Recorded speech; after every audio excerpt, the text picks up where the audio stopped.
जय हिंद दोस्तों, आप सभी का स्वागत है आपके इस YouTube प्लेटफॉर्म MCQ स्टडी पर। आज है 21 जून 2024 और हम आज का करंट अफेयर डिस्कस कर रहे हैं। सबसे पहले तो हम ये जान लेते हैं कि 21 जून को कौन सा दिवस मनाया जाता है। तो आप सभी जानते हैं कि 21 जून को मनाया जाता है अंतर्राष्ट्रीय योग दिवस। अंतर्राष्ट्रीय योग दिवस के बारे में अगर हम जानें तो इसकी शुरुआत हुई थी 21 जून 2015 को पहली बार मनाया गया था अंतर्राष्ट्रीय योग दिवस। अगर हम बात करें इसकी शुरुआत के पीछे क्या था, 27 सितंबर 2014 को प्रधानमंत्री मोदी संयुक्त राष्ट्र महासभा में अपना भाषण देते हैं और योग दिवस मनाने का प्रस्ताव रखते हैं और ये 11 दिसंबर 2014 को संयुक्त राष्ट्र महासभा इस बात को स्वीकृत कर देती है, इस प्रस्ताव को, और पहली बार मनाया जाता है विश्व योग दिवस 21 जून 2015 को। 2024 को ये जो विश्व योग दिवस मनाया गया है ये 10वां विश्व योग दिवस मनाया गया है और इसके लिए 2024 के विश्व योग दिवस के लिए जो थीम रखी गई है वो रखी गई है स्वयं और समाज के लिए योग। हिंदी में कहा जाए तो स्वयं और समाज के लिए योग, और अगर इंग्लिश में इसे कहा जाएगा तो yoga for self and society. याद रखिए, थोड़ी इंग्लिश में याद रखना ज़्यादा इजी रहेगा, तो yoga for self and society. इसके अलावा 21 जून को और कौन सा दिवस मनाया जाता है? 21 जून को मनाया जाता है विश्व संगीत दिवस। विश्व संगीत दिवस मनाया जाता है।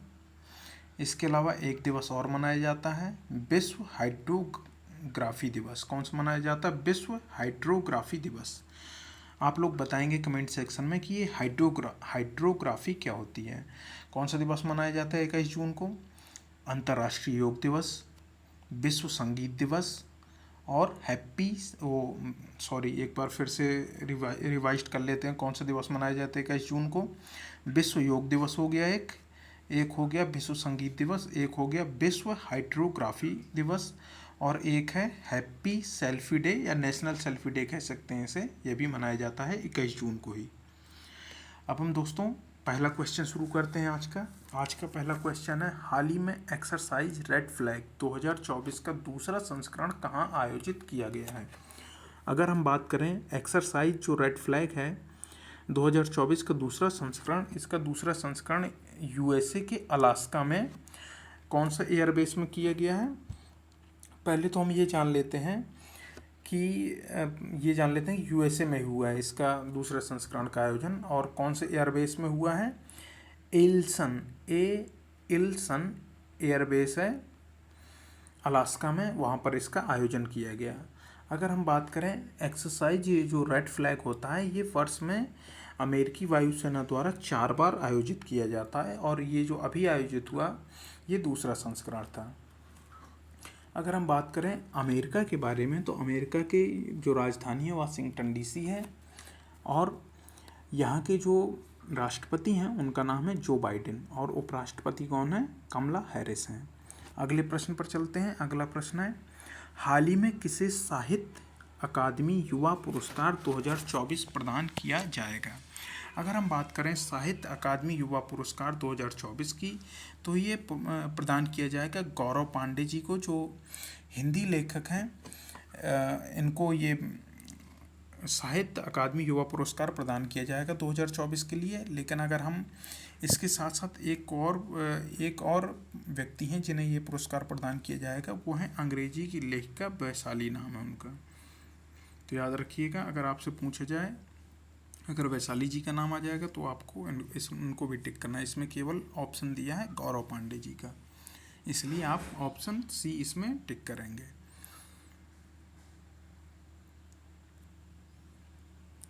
तो याद रखिएगा साहित्य अकादमी युवा पुरस्कार 2024 दिया गया है गौरव पांडे जी को और इनके साथ साथ दिया गया है वैशाली जी को। वैशाली जी अंग्रेजी की लेखिका हैं और गौरव पांडे जी हिंदी के लेखक हैं। अगले प्रश्न पर चलते हैं। इससे कुछ हम पुरस्कार और देख लेते हैं। पुरस्कारों से संबंधित कुछ पॉइंट दिए गए हैं यहाँ पर। इंडिया टुडे की AI एंकर सना है, इन्हें वैश्विक मीडिया पुरस्कार इन्होंने जीता है। इंडिया टुडे की AI एंकर सना को वैश्विक मीडिया पुरस्कार मिला है। इसके अलावा अगले पॉइंट पर चलते हैं। नोवाक जोकोविच ने Laureus world sportsman of the year 2024 का अवार्ड जीता। अगर हम बात करें नोवाक जोकोविच की, तो ये सर्बिया देश के रहने वाले हैं और टेनिस के खिलाड़ी हैं। ये लॉन टेनिस होता है उसके खिलाड़ी हैं। टेनिस तो होता है टेबल टेनिस, लॉन टेनिस, तो ये लॉन टेनिस के खिलाड़ी हैं। और नोवाक जोकोविच कहाँ के हैं? सर्बिया देश के हैं। इसमें एक पॉइंट और याद रखने की बात है कि नोवाक जोकोविच को ये जो Laureus world sportsman of the year 2024 का अवार्ड मिला, ये इनका 5वां पुरस्कार है। यही Laureus world sportsman of the year इनका ये 5वां है 2024 में जो इन्हें मिला है। कुल मिला के 5 Laureus world sportsman of the year award जीत चुके हैं 2024 वाले इस अवार्ड को मिलाकर। इसके अलावा अगला पॉइंट देख लेते हैं। केरल की जीना जस्टिस को कैम्ब्रिज शिक्षक पुरस्कार के लिए नामित किया गया है। अगर हम बात करें, जीना जस्टिस जो हैं केरल के तिरुवनंतपुरम की निवासी हैं और ये वर्तमान में यूएई में जो शारजाह है शहर है वहाँ पे ओवर ऑन इंग्लिश स्कूल की शिक्षिका हैं ये।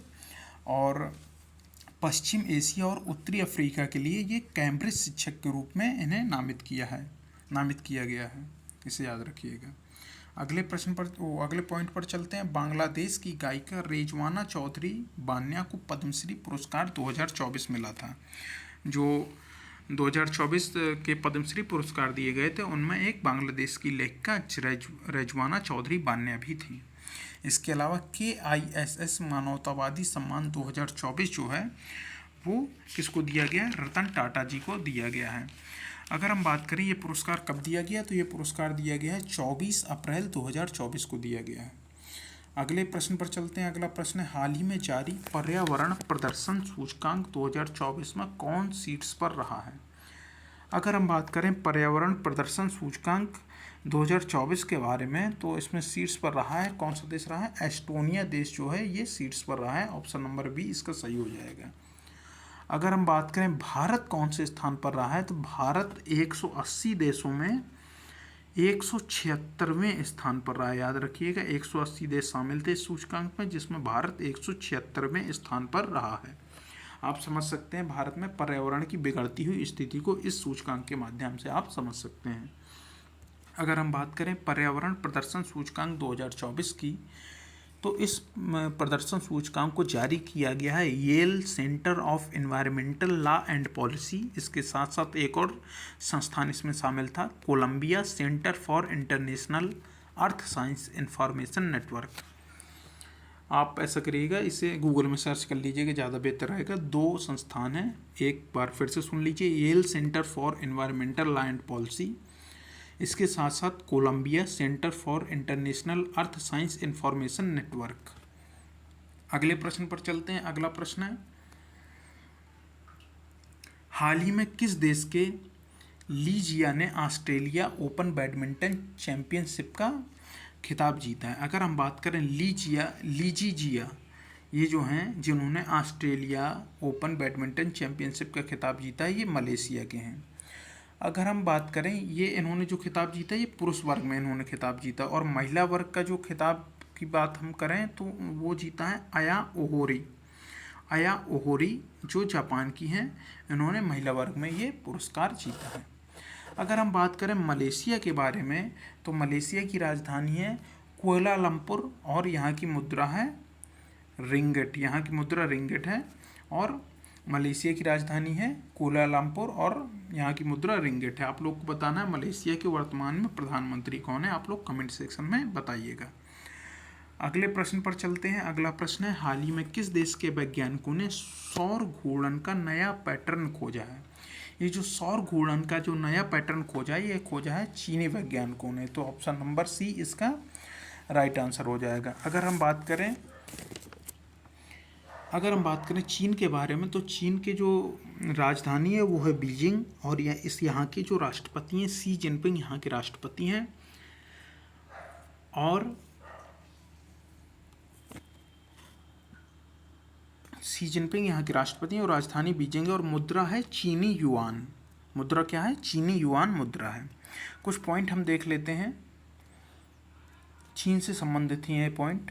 भारत सरकार चीन की सीमा पर सड़क बनाने के लिए प्रति किलोमीटर 2 करोड़ रुपए खर्च करेगी। ये भारत सरकार ने घोषणा की है। किस प्रोग्राम के तहत? तो प्रोग्राम का नाम है वाइब्रेंट विलेज प्रोग्राम, जिसे हम VVP नाम से जानते हैं, वाइब्रेंट विलेज प्रोग्राम। ये इसके तहत उत्तराखंड और सिक्किम में चीनी सीमा पर बनाई जाने वाली सड़क के लिए भारत सरकार प्रत्येक किलोमीटर पर लगभग 2 करोड़ रुपए से अधिक खर्च करेगी। ये भारत सरकार ने घोषणा की है। अगर हम बात करें चीनी सीमा पर, लगभग हमें ऐसी जानकारी प्राप्त हुई है कि चीनी सीमा पर लगभग 168 गाँव ऐसे हैं जहाँ पर सड़क संपर्क नहीं है, तो उसी के लिए ये प्रोग्राम चलाया जा रहा है। अगले प्रश्न पर चलते हैं। चीन ने जू फेई होंग को भारत में अपना नया राजदूत नियुक्त किया है। किसको? जू फेई होंग को भारत में अपना नया राजदूत नियुक्त किया है। अगर हम बात करें चीन में भारतीय राजदूत की, तो उनका नाम क्या है? प्रदीप कुमार रावत जो हैं, प्रदीप कुमार रावत चीन में भारतीय राजदूत हैं, इसे याद रखिएगा। अगले पॉइंट पर चलते हैं। चीन ने थॉमस और उबेर कप बैडमिंटन खिताब जीत लिया है। दोनों ही जीत लिए हैं चीन ने। अगर हम थॉमस कप के बारे में बात करें तो पुरुष वर्ग का होता है, और उबेर कप जो है महिला वर्ग का होता है। चीन ने इस वर्ष के थॉमस कप और उबेर कप दोनों जीत लिए हैं।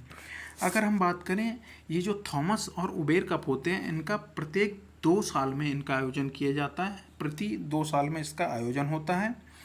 और इस वर्ष जो इसका आयोजन हुआ है, इसका आयोजन हुआ है चीन के चेंगदू शहर में। कहाँ पर? चीन के चेंगदू शहर में इसका आयोजन हुआ। 27 अप्रैल से लेके 5 मई 27 अप्रैल से लेके 5 मई 2024 के बीच इसका आयोजन किया गया। अगर हम बात करें थॉमस कप की, तो भारत ने मात्र एक बार वर्ष 2022 में थॉमस कप जीता है, और उबेर कप भारत ने एक भी बार नहीं जीता है। अगले प्रश्न पर चलते हैं, अगले पॉइंट पर चलते हैं। चीन ने अपने स्पेस क्राफ्ट सेंझोउ 18 को लॉन्च किया है। कब लॉन्च किया चीन ने अपने स्पेस क्राफ्ट सेंझोउ 18 को? ये लॉन्च किया था इन्होंने अप्रैल 2024 में। और कहाँ से लॉन्च किया? इन्होंने अपना एक लॉन्चिंग पैड बना रखा है, गोबी रेगिस्तान में है, जो जिसका नाम क्या है? जिसका नाम है ज्यूक्वान लॉन्चिंग सेंटर से इन्होंने ये सैटेलाइट लॉन्च किया। ये गोबी रेगिस्तान में है। अगले पॉइंट पर चलते हैं। अगला पॉइंट है अंटार्कटिक वैज्ञानिक अध्ययन के लिए चीन ने क्विनलिंग स्टेशन का अनावरण किया। तो याद रखिएगा, फरवरी 2024 में चीन ने अंटार्कटिका में वैज्ञानिक अध्ययन के लिए अपने एक नए अनुसंधान स्टेशन, जिसका नाम क्विनलिंग स्टेशन है, उसका अनावरण किया। अगले प्रश्न पर चलते हैं। अगला प्रश्न है, हाल ही में चर्चा में रहा गांधी सागर वन्यजीव अभयारण्य किस राज्य में है? पहले तो हम ये जान लेते हैं कि गांधी सागर वन्यजीव अभयारण्य चर्चा में क्यों रहा है। आपने सुना होगा कि पहले चरण में केन्या से चीते मंगाए गए थे। जो नामीबिया और केन्या से चीते मंगाए गए थे, उनको कहाँ पर रखा गया था? कूनो राष्ट्रीय उद्यान में, जो श्योपुर और मुरैना जिले में था, मध्य प्रदेश के। अब ये गांधी सागर वन्यजीव अभयारण्य इसलिए चर्चा में है क्योंकि दूसरे चरण में केन्या से चीते मंगा रहा है भारत, इसकी बातचीत चल रही है, और इसके लिए गांधी सागर वन्यजीव अभयारण्य को तैयार किया गया है।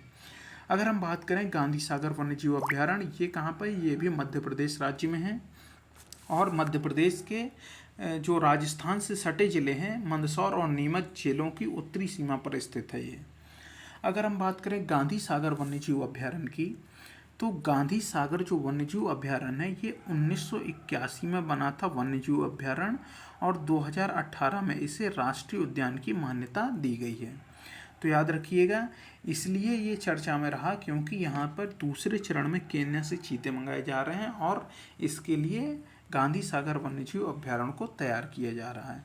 अगर हम बात करें गांधी सागर वन्यजीव अभयारण्य में कौन कौन से पशु मिलते हैं, तो कौन कौन से प्रजाति के पशु वहाँ पर संरक्षित हैं, तो है चिंकारा, नीलगाय, धारीदार लकड़बग्गा, मगरमच्छ और सियार शामिल हैं। अगले प्रश्न पर चलते हैं। अगला प्रश्न पर चलने से पहले कुछ मध्य प्रदेश से संबंधित पॉइंट है, उन्हें देख लेते हैं। न्यायमूर्ति सत्येंद्र सिंह को मध्य प्रदेश का लोकायुक्त नियुक्त किया गया है, और जनवरी 2024 में भारत के सबसे बुजुर्ग स्लाथ भालू बबलू का भोपाल की चिड़ियाघर में निधन हो गया था। इसके अलावा मध्य प्रदेश में देश की पहली स्वस्थ और स्वच्छ फूड स्ट्रीट प्रसादम का उद्घाटन मध्य प्रदेश के मुख्यमंत्री मोहन यादव जी ने उज्जैन में किया था। और मध्य प्रदेश की कैबिनेट ने रानी दुर्गावती श्री अन्न प्रोत्साहन योजना को भी मंजूरी दी थी। और मध्य प्रदेश के वर्तमान में मुख्यमंत्री हैं मोहन यादव और राज्यपाल हैं मध्य प्रदेश के मंगूभाई छगनभाई पटेल और मध्य प्रदेश की राजधानी भोपाल है। अगले प्रश्न पर चलते हैं। अगला प्रश्न है, हाल ही में भारत और किस देश के बीच सीधी अंतर्राष्ट्रीय उड़ान सेवा शुरू हुई है? अगर हम बात करें भारत और किस देश के बीच शुरू हुई है सीधी अंतर्राष्ट्रीय उड़ान सेवा, तो भारत और कंबोडिया के बीच सीधी अंतर्राष्ट्रीय उड़ान सेवा शुरू हुई है। अगर हम बात करें कंबोडिया के बारे में, तो पहले कंबोडिया को कंपूचिया नाम से जाना जाता था और वर्तमान में कंबोडिया की राजधानी क्या है? नाम पेन है। और यहाँ की मुद्रा के बारे में अगर बात करें तो राइल यहाँ की मुद्रा है। और भाषा के बारे में बात करें तो यहाँ पर खमेर भाषा बोली जाती है। राजभाषा का दर्जा खमेर भाषा को मिला हुआ है।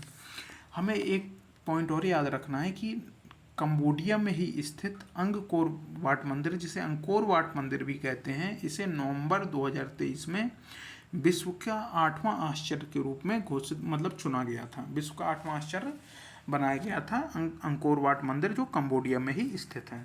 आप लोग को कमेंट सेक्शन में क्या बताना है कि जो कंबोडिया का अंकोर वाट मंदिर है ये किस देवता को समर्पित है? अगले प्रश्न पर चलते हैं। अगला प्रश्न है, हाल ही में किसने बच्चों की किताब the adventures of Ed a mamma and finds a home का विमोचन किया है? अगर हम बात करें, ये जो बच्चों की किताब थी adventure of Ed a mamma and find a home, इसका विमोचन जो किया गया है ये किया गया आलिया भट्ट के द्वारा। इन्हीं के द्वारा ये पुस्तक लिखी भी गई है। अगले प्रश्न पर चलते हैं। अगला प्रश्न है, उससे पहले कुछ पॉइंट देख लेते हैं, बुक से संबंधित ही है।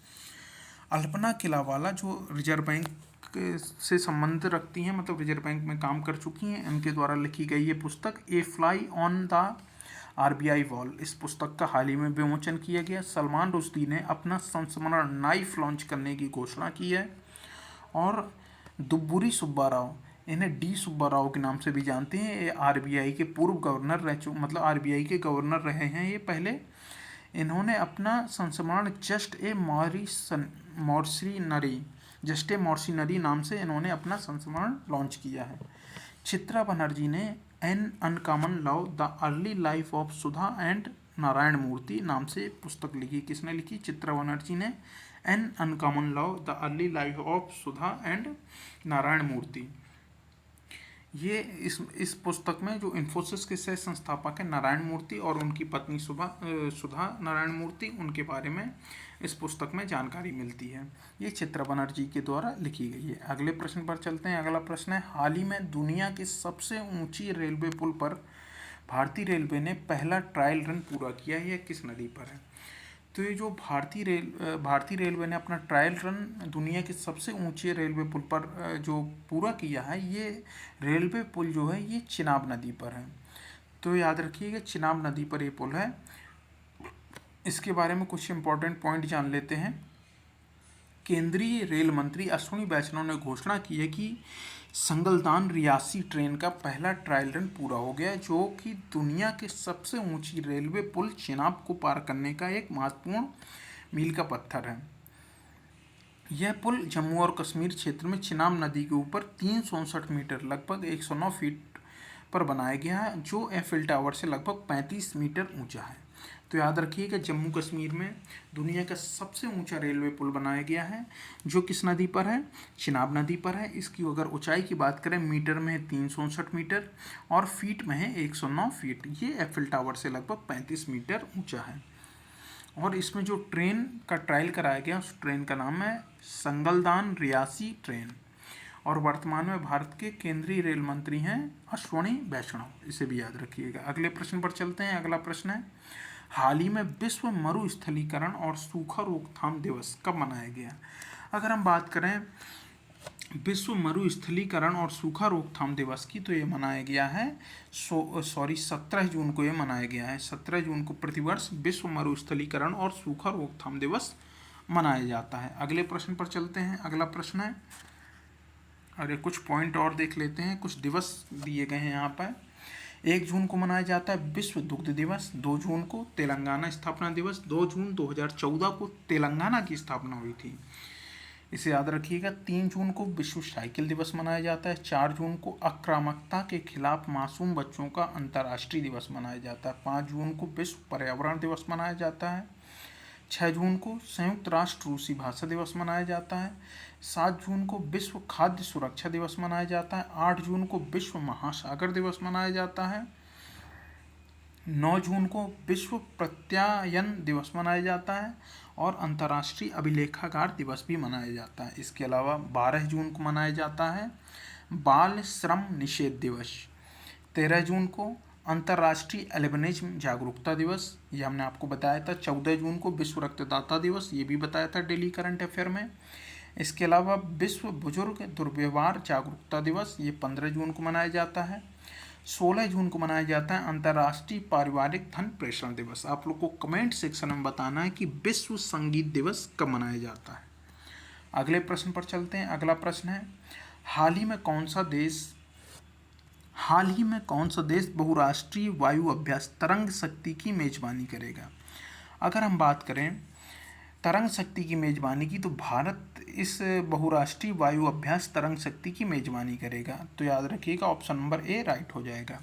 अगर हम बात करें इसकी मेजबानी कब करेगा भारत, तो अगस्त 2024 में भारत तरंग शक्ति 2024 नामक अपने पहले बहुराष्ट्रीय हवाई अभ्यास का आयोजन करेगा। ये 2 चरण में आयोजित किया जाएगा। पहला चरण रहेगा दक्षिण भारत में और दूसरा चरण किया जाएगा पश्चिम भारत में। इसमें 10 देशों के शामिल होने की संभावना व्यक्त की जा रही है। ये जो बहुराष्ट्रीय वायु अभ्यास तरंग शक्ति है, ये अमेरिका के रेड फ्लैग जो अमेरिकी वायुसेना द्वारा अभ्यास किया जाता है, रेड फ्लैग, उससे प्रेरित है। अगले प्रश्न पर चलते हैं। अगला प्रश्न है, हाल ही में किस राज्य के किसान सिद्धेश साकोरे को यूएन एजेंसी ने भूमि नायक या लैंड हीरो नामित किया है? अगर हम बात करें, ये जो सिद्धेश साकोरे हैं, ये महाराष्ट्र राज्य के रहने वाले हैं और ये किसान हैं। इसके अलावा महाराष्ट्र के एग्रो रेंजर्स के संस्थापक भी हैं। अगर हम बात करें कि जिस यूएन एजेंसी ने इन्हें सम्मानित किया, उसका नाम क्या है? उसका नाम है संयुक्त राष्ट्र कन्वेंशन टू कॉम्बैट डेजर्टिफिकेशन। संयुक्त राष्ट्र कन्वेंस टू कॉम्बैट डेजर्टिफिकेशन। और इन्हें कब सम्मानित किया गया है? इन्हें 17 जून 2024 को सम्मानित किया गया है विश्व मरुस्थलीकरण एवं सूखा रोकथाम दिवस के अवसर पर। अगले प्रश्न पर चलते हैं। अगला प्रश्न है, आप लोग कमेंट सेक्शन में बताइएगा कि वर्तमान में जो महाराष्ट्र के मुख्यमंत्री हैं एकनाथ शिंदे जी, वो किस विधानसभा क्षेत्र से चुनकर आए हुए हैं और किस पार्टी से वो बिलोंग करते हैं? अगले प्रश्न पर चलते हैं। अगला प्रश्न है, हाल ही में अपना डीप सी मिशन शुरू करने वाला विश्व का 6ठा देश कौन सा बना है? तो अपना डीप सी मिशन शुरू करने वाला विश्व का 6ठा देश बना है भारत। डीप सी मिशन के अंतर्गत क्या रहेगा? डीप सी मिशन के अंतर्गत महासागरों के अंतर्गत आने वाले सभी संसाधनों, उनके अंदर जो भी संसाधन है, उन सब के बारे में जानकारी जुटाई जाएगी। अगले प्रश्न पर चलते हैं। अगला प्रश्न है, किस राज्य के पूर्व राज्यपाल मुरलीधर चंद्रकांत भंडारे का निधन हो गया? मुरलीधर चंद्रकांत भंडारे जी जो हैं 95 वर्ष के थे और इनका निधन हो गया है और ये ओडिशा के पूर्व राज्यपाल रह चुके हैं। अगर हम बात करें वर्तमान में ओडिशा के मुख्यमंत्री की, तो वर्तमान में ओडिशा के मुख्यमंत्री हैं मोहन चरण मांझी, जो भारतीय जनता पार्टी से बिलोंग करते हैं और ये ओडिशा के 16वें मुख्यमंत्री हैं। ओडिशा के 16वें मुख्यमंत्री हैं मोहन चरण मांझी जी। अगर हम बात करें ओडिशा के वर्तमान राज्यपाल की, तो ओडिशा में वर्तमान राज्यपाल जो हैं रघुवर दास जी हैं, जो झारखंड के पूर्व मुख्यमंत्री रह चुके हैं। और अगर हम ओडिशा की राजधानी के बारे में बात करें, तो भुवनेश्वर ओडिशा की राजधानी है। अगला प्रश्न है और आज का लास्ट प्रश्न है। तो दोस्तों, अगर आप हमारा ये वीडियो यूट्यूब पर देख रहे हैं, तो आप हमारे इस यूट्यूब चैनल को लाइक, कमेंट और सब्सक्राइब जरूर करिएगा और बेल आइकन जरूर दबाइए और ज़्यादा से ज़्यादा इस वीडियो को शेयर करिएगा। अगर आप हमारे इस वीडियो को फेसबुक या अन्य किसी प्लेटफॉर्म पर देख रहे हैं, तो ज़्यादा से ज़्यादा इस वीडियो को लाइक करिए, शेयर करिए और कमेंट करिए, जिससे हमें हमारे इस चैनल को आप सभी का सपोर्ट मिल सके। तो दोस्तों, अगला प्रश्न जो है, अगला प्रश्न है हाल ही में इजराइल की नौसेना को किस देश से एक नया लैंडिंग क्राफ्ट मिला है। अगर हम बात करें इजराइल की नौसेना को जो किस देश से नया लैंडिंग क्राफ्ट मिला है, ये मिला है संयुक्त राज्य अमेरिका से। संयुक्त राज्य अमेरिका ने एक नया लैंडिंग क्राफ्ट दिया है इजराइल की नौसेना को, इजराइल के द्वारा ये खरीदा गया है। कुछ इंपॉर्टेंट पॉइंट हम देख लेते हैं अमेरिका से संबंधित। पहले तो हम जान लेते हैं अमेरिका के राष्ट्रपति जो हैं वर्तमान में जो बाइडेन हैं। यहाँ की उपराष्ट्रपति हैं कमला हैरिस, और वर्तमान में और राजधानी जो है अमेरिका की, संयुक्त राज्य अमेरिका की, वो है वाशिंगटन डीसी। अगर हम कुछ पॉइंट देखें अमेरिका से संबंधित, अमेरिका ने भारत को 31 प्रीडेटर ड्रोन बेचने को मंजूरी दे दी है। अगर हम बात करें मंजूरी कब दी है, तो ये फरवरी 2024 में मंजूरी दी गई है। और ये जो 31 प्रीडेटर ड्रोन है, इसके सौदे में लगभग, इस सौदे की कीमत कितनी है, 3.99 अरब अमेरिकी डॉलर इस सौदे की कीमत है। अगले पॉइंट पर चलते हैं। अगला पॉइंट है स्टार्टअप फंडिंग वैश्विक रैंकिंग जो 2023 है, उसमें अमेरिका शीर्ष पर रहा था। इसके अलावा अमेरिका फिनटेक यूनिकॉर्न के मामले में भी शीर्ष पर रहा। और भारत और अमेरिका के बीच संयुक्त अभ्यास वज्र प्रहार उमरोई मेघालय में संपन्न हुआ था। इसके अलावा भारत के बाहर डॉक्टर भीमराव अंबेडकर की सबसे बड़ी प्रतिमा का अनावरण मैरीलैंड अमेरिका में किया गया था। तो इन सब पॉइंटों को याद रखिएगा। तो दोस्तों, आज का करंट अफेयर पूरा होता है। अब हम आपके लिए नेक्स्ट वीडियो लेकर आएंगे। अब हम आपसे अपने नेक्स्ट वीडियो में मिलते हैं। तब तक आप अपना सपोर्ट बनाए रखिए, लाइक, कमेंट और ज़्यादा से ज़्यादा इस वीडियो को शेयर करिए। तो दोस्तों, अब हम आपसे अपने नेक्स्ट वीडियो में मिलते हैं। जय हिंद, जय भारत।